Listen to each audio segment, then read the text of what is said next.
പെട്രോളിനും ഡീസലിനും ഈ മാസം പകുതിയോടെ വില കുറയ്ക്കാൻ സാധ്യത വർദ്ധിച്ചു. ജനുവരി തൊട്ടുള്ള സ്ഥിതി നോക്കിയാൽ ഏറ്റവും താഴെ എത്തിയിരിക്കുകയാണ് ആഗോള എണ്ണവില. സർക്കാരിനാകട്ടെ മഹാരാഷ്ട്ര, ഹരിയാന നിയമസഭാ തെരഞ്ഞെടുപ്പുകൾ വരുന്നു. വില കുറച്ചു കിട്ടാൻ ഉപയോക്താവിന് അങ്ങേയറ്റം അർഹതയുണ്ട്. എണ്ണ കമ്പനികളുടെ ഓഹരി വില ഇന്ന് കുത്തനെ ഇടിഞ്ഞത് ഇന്ധനവില കുറയുമെന്ന തോന്നൽ വർദ്ധിച്ചതുകൊണ്ടാണ്. വയനാട് തുരങ്കപാതയുടെ നിർമ്മാണ കരാറായി. ചെലവ് 1341 കോടി രൂപ. നിർമ്മിക്കുന്നത് ഭോപ്പാലിലെ ദിലീപ് കോൺ ബിൽഡേഴ്സ്. 13 കമ്പനികളിൽ നിന്നാണ് ഈ ടെൻഡർ തെരഞ്ഞെടുത്തത്.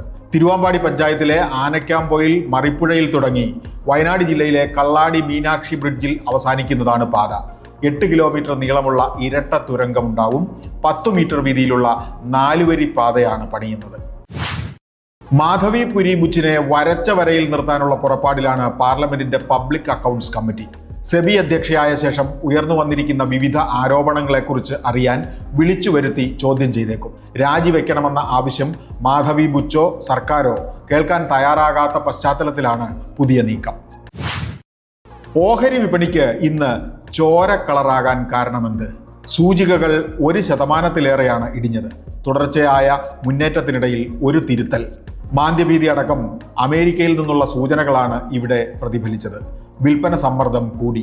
5 ദിവസം നിശ്ചലം നിന്ന സ്വർണ്ണ വിപണിയാകട്ടെ ഇന്ന് ഉയർന്നു. ഗ്രാമിന് 50 രൂപ വർദ്ധിച്ച് 6720.